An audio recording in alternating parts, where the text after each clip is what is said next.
She left me because I was too boring. Then asked to come back. After her new man got her evicted, I used to think that love was supposed to be calm. Not boring, just steady.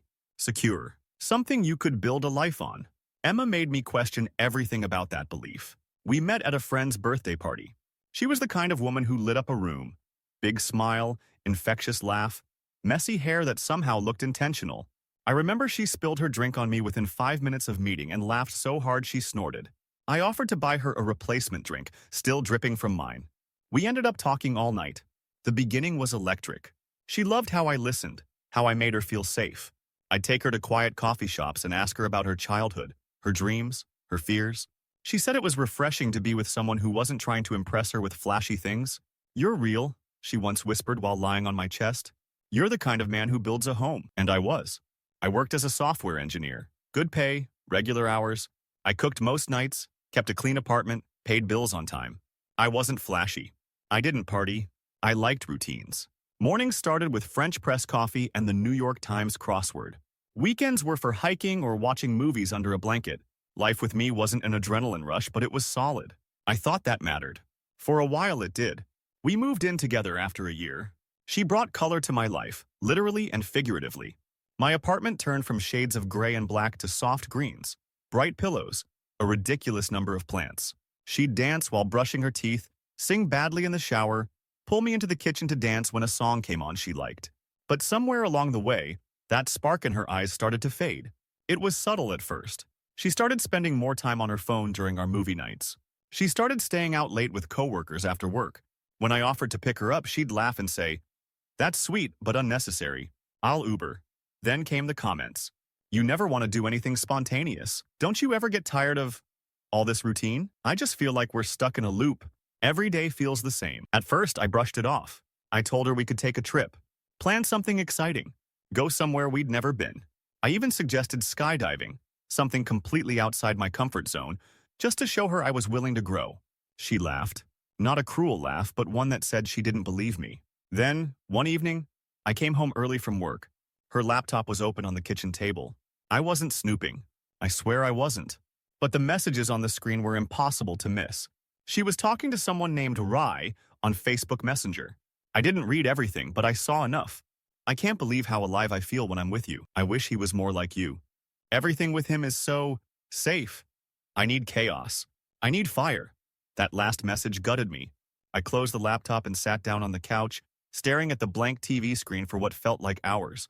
That night, she came home glowing. She'd clearly had a few drinks and smelled like someone else's cologne. I didn't say anything.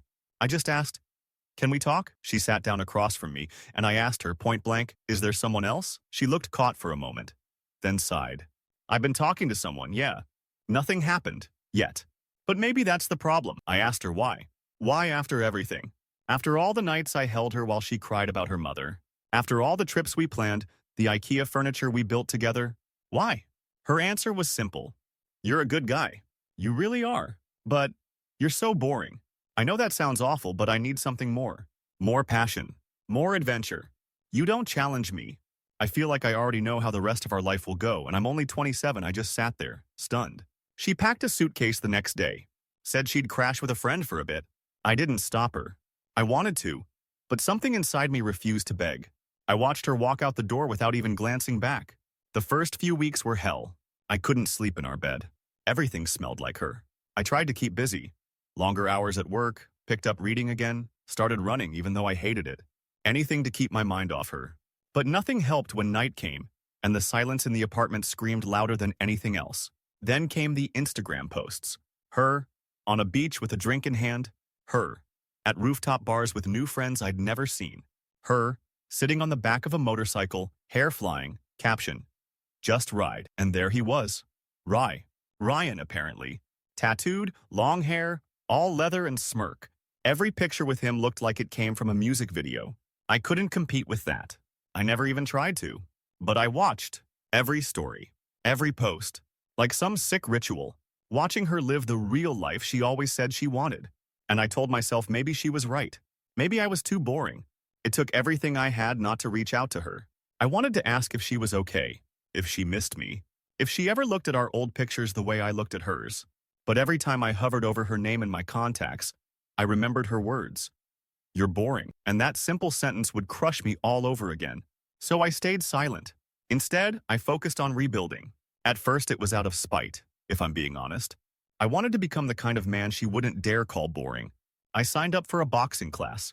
I started eating better, dressing better, showing up to work sharper than ever. I started posting photos too. Quiet hikes in the morning fog, plates of food I actually cooked for one now, an accidental selfie from the gym mirror. The likes rolled in. Comments from friends and acquaintances I hadn't spoken to in months. Looking good, man. Who is this guy? Break up, glow up? I smiled, but none of it really touched the part of me that still felt hollow. Months passed. Life didn't get easier, but it got less heavy. I stopped checking her Instagram daily, then weekly. Then I stopped checking at all. I figured she was still with him, living that ride-or-die lifestyle she always romanticized. I imagined them hopping between cities, staying out till sunrise, laughing over cheap wine, breaking hearts along the way. Good for her, I told myself. Let her chase whatever it is she thinks she needs. Until one random Wednesday she messaged me. It was almost midnight. I was brushing my teeth getting ready for bed when my phone buzzed. Emma, hey, I know I'm the last person you want to hear from, but can we talk? I stared at the screen for a long time. My heart didn't leap. It didn't sink. It just paused. I didn't respond. Not immediately. I finished brushing, sat on the edge of my bed, phone in hand, reading the message over and over. Why now? After all this time? 15 minutes later, another message came. Emma, I'm not asking to get back together. I really need someone to talk to. Please. Still, I didn't reply. I turned off my phone and went to bed. The next morning, I expected to wake up with a dozen missed calls or a wall of texts. There were only 2 more messages. Emma, I'm sorry. I'm in a really bad place. That one sat in my chest like a stone. I tried to go about my day like normal. Calls, meetings, code reviews. But something was off. Every silence, every pause between emails, I thought about her. Not just who she was with me, but who she became after me. And what might have gone so wrong that she'd reach out now, humbling herself like that. That evening, I finally responded. Me. What's going on? She replied within seconds. Emma. Can I come over? I don't have anywhere else to go right now. I didn't know what to say. Everything in me screamed that this was a terrible idea. But I also knew if the roles were reversed, if I had hit rock bottom, she'd have let me in. So I said yes. An hour later, there was a knock at my door. And there she was. She looked nothing like the carefree, wild version of herself I'd seen online. No red lipstick, no high heels, just sweatpants, a hoodie, and eyes that looked like they hadn't rested in days. She didn't try to hug me. She didn't even smile. She just whispered, "Thank you," and stepped inside. I made her tea. She sat on the couch, wrapped her hands around the mug, and stared at it like she might cry. I didn't push. I let the silence sit. Finally, she spoke. He left. Just disappeared. One day we were fighting over money. The next morning he was gone. Took my laptop, my phone, my rent money, everything. I got evicted 2 days ago. I sat there, unsure what to say. She laughed. Bitter, cracked. Funny, right? I left the guy who made me breakfast every morning for a guy who'd steal my wallet and ghost. I didn't laugh. She looked up at me, tears forming. I'm not asking for anything. I just didn't know where else to go. I told her she could stay in the guest room for a few nights, just until she figured something out. She nodded and whispered, "Thank you," again. That night, after she went to sleep, I sat on the edge of my bed, staring at the closed door across the hallway. The part of me that used to ache for her was quiet now. I felt nothing. No excitement. No romantic fantasy. Just a strange, heavy calm. And maybe a little sadness for the girl I once knew, and for the man who thought she'd stay forever. The next few days felt like I was living with a ghost. Emma kept mostly to herself. She stayed in the guest room with the door half shut, only emerging for food or the occasional cup of tea. She looked exhausted in a way I couldn't describe, like her body was present, but her spirit had wandered off and hadn't found its way back yet. I gave her space. I didn't ask questions. I didn't press her to explain more than she already had. Still, I'd catch glimpses. Bruises on her arm she tried to hide under sleeves. A look of panic when a phone rang on TV. The way her hand trembled when she poured water. It didn't take a genius to realize Ryan hadn't just broken her financially. He'd shattered her emotionally, too. She stayed for 4 nights without incident. We barely spoke more than 10 words a day. On the 5th morning, she asked if she could make pancakes. It caught me off guard. I nodded, and a few minutes later the kitchen smelled like vanilla and cinnamon. She even hummed a little while cooking. It felt familiar and wrong at the same time. We ate quietly. When she finished, she looked up at me for the first time in days and said, "I miss this." I didn't say anything. She continued, "I know I can't take it back. What I did, how I left. But being here, it reminds me of what I threw away." I looked at her, and for a brief second, I saw the old Emma. The one who used to dance barefoot in my kitchen. The one who used to steal bites of my food when she thought I wasn't looking. But then I remembered what came after. "I'm not the same guy you left," I said finally. She nodded slowly. "I can tell. I thought that would be the end of it." A quiet understanding. Maybe she'd find a place soon, rebuild herself, and we'd part on peaceful terms. But things got complicated. She started staying out of her room more, helping with dinner, leaving little notes by the coffee machine, "Have a good day," or "Don't forget your lunch." She even started wearing her old t-shirts I'd kept in the laundry room for some reason, and I hated how part of me still liked seeing her in them. One night, she suggested we watch something together. For old time's sake, we sat on opposite sides of the couch, but somehow, by the end of the movie, she'd inched closer. I didn't move away. She rested her head on my shoulder, and for a minute, I let it happen. It was a mistake, because the next morning she was different, brighter, like she thought things were heading somewhere again. She started making plans. "We should go back to that cabin next month," or "I saw this cute plant shop. We should go together." I had to draw the line. "Emma," I said after dinner one night, "you're not staying here because we're getting back together. You're here because I didn't want you on the street." Her smile faltered. "I know. I didn't mean it like that." But she did. Because later that week I caught her on my laptop scrolling through Airbnb listings. "You planning a trip?" I asked from the doorway. She looked startled, then tried to play it off. "Just browsing." I didn't push, but the tension grew. The final straw came when I walked into the kitchen one morning and found her on FaceTime with someone I didn't recognize. She quickly ended the call, but not before I heard the guy say, "So when can I come over?" I didn't even have the energy to argue. I just stared at her. She panicked. "It's nothing, I swear. Just a friend." "Does your friend know you're staying with your ex?" I asked. She didn't answer. That evening, when she went to shower, I noticed her phone buzzing on the counter. I didn't mean to look, but a message flashed across the screen. "You still crashing at the loser's place? Lol." Another came right after. "Betty still makes you breakfast like a sad little puppy." I felt my stomach twist.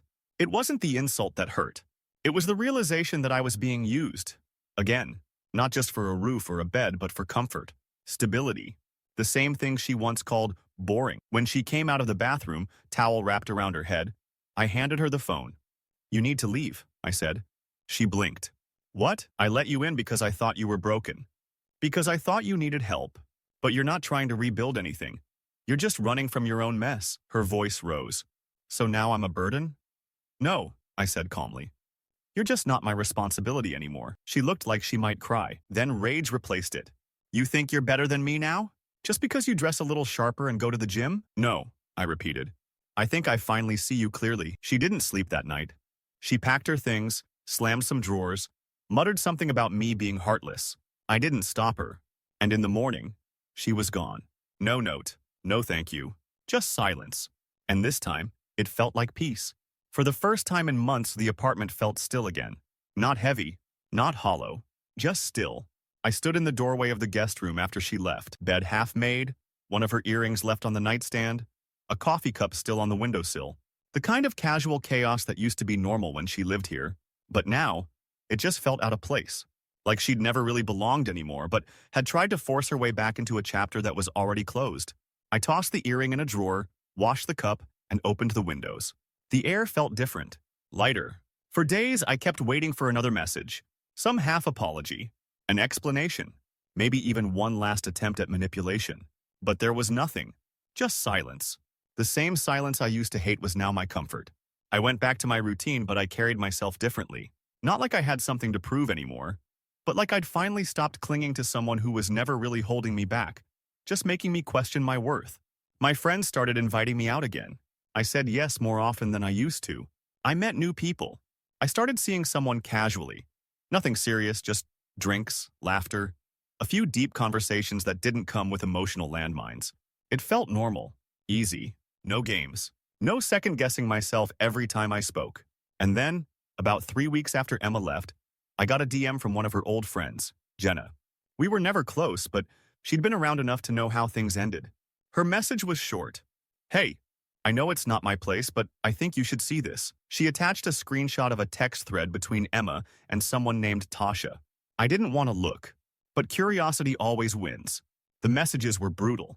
Emma, can't believe I had to crawl back to him after Ryan dumped me. The guy's still as boring as ever. Tasha. Ugh, did he even try anything romantic at least? Emma. Nope, just let me stay like I was some lost kitten. Total simp vibes.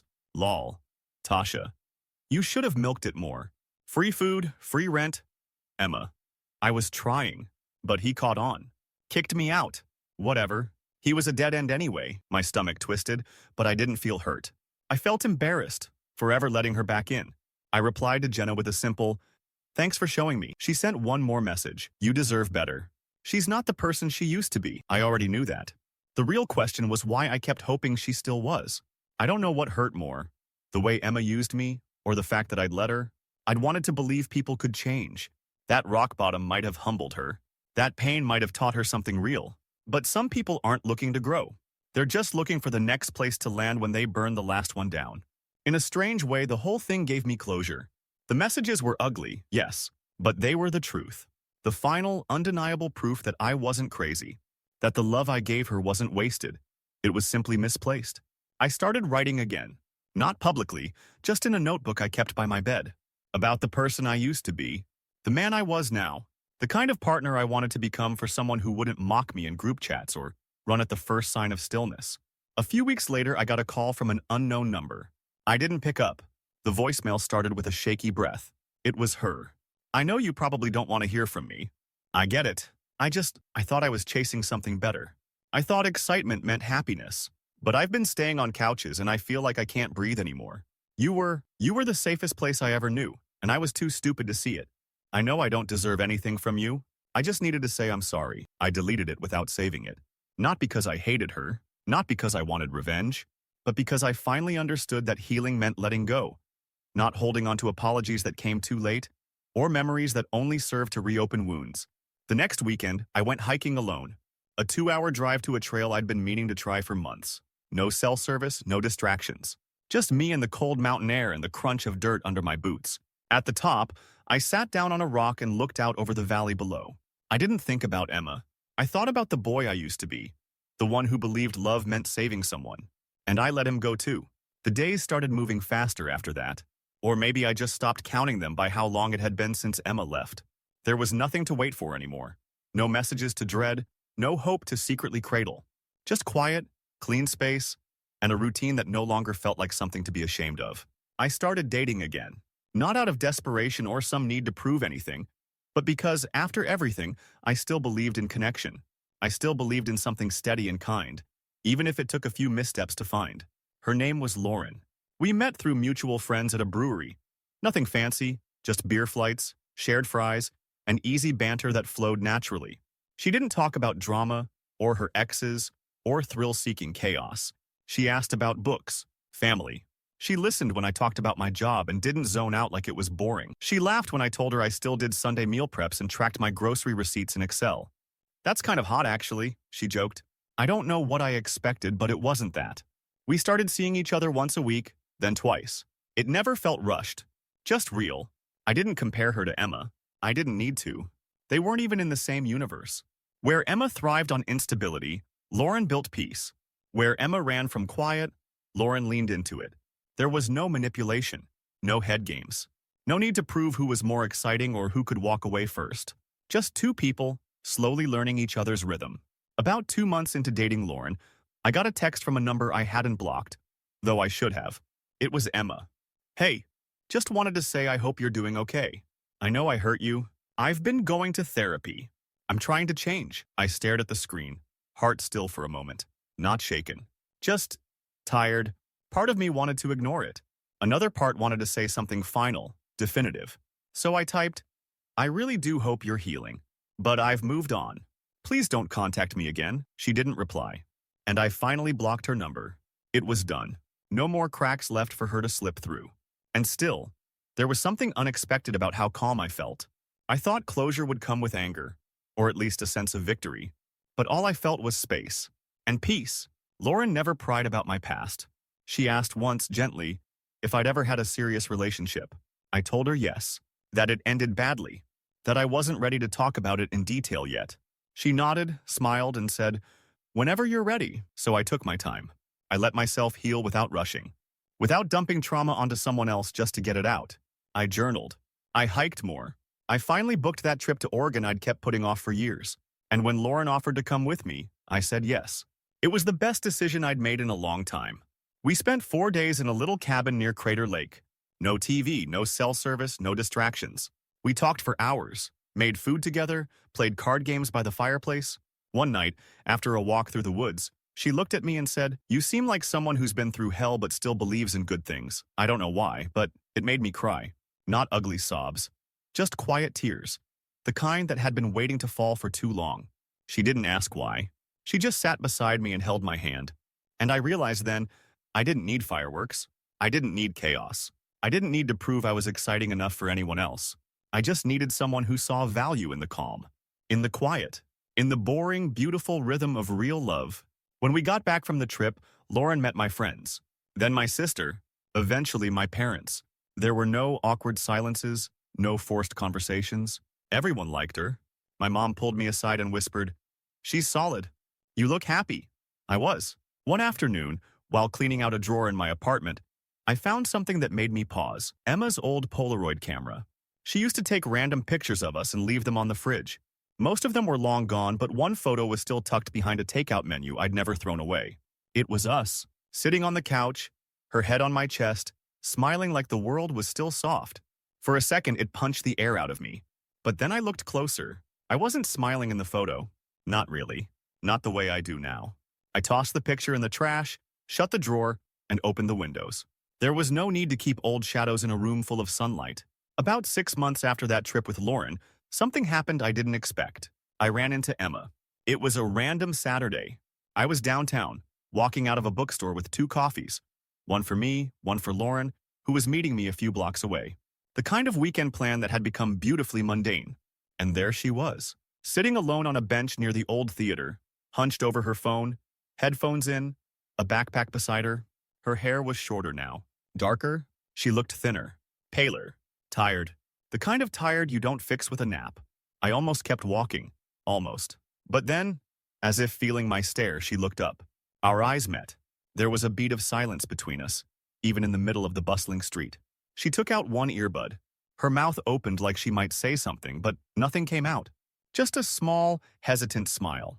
Not flirtatious, not hopeful, just human. I nodded once. A polite, distant acknowledgement. And then I walked past her. She didn't call after me. She didn't follow. She just stayed there, sitting on that bench like a shadow of someone I used to know. I turned the corner and saw Lauren waiting outside a bakery, waving at me with that same easy, genuine smile she always had.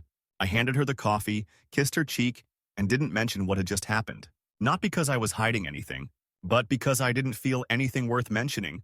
That chapter was closed. Somewhere along the way, I had finally stopped bleeding from wounds I kept pretending weren't there. Lauren and I moved in together 2 months later. It wasn't a grand romantic gesture, it was just right. Natural. We found a place with lots of windows, a small balcony for her plants, and enough room for quiet mornings with coffee and crossword puzzles. She made the space feel like home without taking up all the air in it. Sometimes when we cooked together or fell asleep mid-conversation, I'd remember flashes of who I used to be. How hard I tried to force something to work that was never built to last. How long I stayed in love with a person who never really loved me back. Only the idea of what I gave her. And how much time I spent thinking I needed to be more exciting, louder, wilder. Turns out, I just needed someone who found peace in the quiet. A year after Emma left for the final time, I got a wedding invitation from one of our old mutual friends. I almost didn't go, but Lauren encouraged me. "You're not that person anymore," she said. "And she's just someone you used to know." So we went. Emma was there, alone. We exchanged a nod, nothing more, and that was enough. I spent most of the night dancing with Lauren, laughing with friends, enjoying the kind of evening that once would have felt intimidating. Now, it just felt like life. At one point, I caught Emma watching us, her expression unreadable. Not jealous, not angry, just still. And I realized something important. Forgiveness doesn't always come with an apology. Sometimes, it comes with distance, growth, peace. She left me because I was too boring. And maybe I was. Maybe I still am. But boring is what shows up. Boring pays bills, makes coffee, remembers birthdays. Boring takes care of people. Boring builds trust. Boring doesn't burn your life down for fun and blame you for the ashes. Boring can be beautiful when you give it to the right person. Now, on Sundays, Lauren and I make pancakes together. We read. We take long walks with no destination. She hums off-key when she brushes her teeth. And every once in a while, she looks at me like I'm the most interesting thing in the room. And the best part? She never once made me feel like I had to earn that look. Not by being someone else. Not by breaking myself open. Just by being exactly who I already was.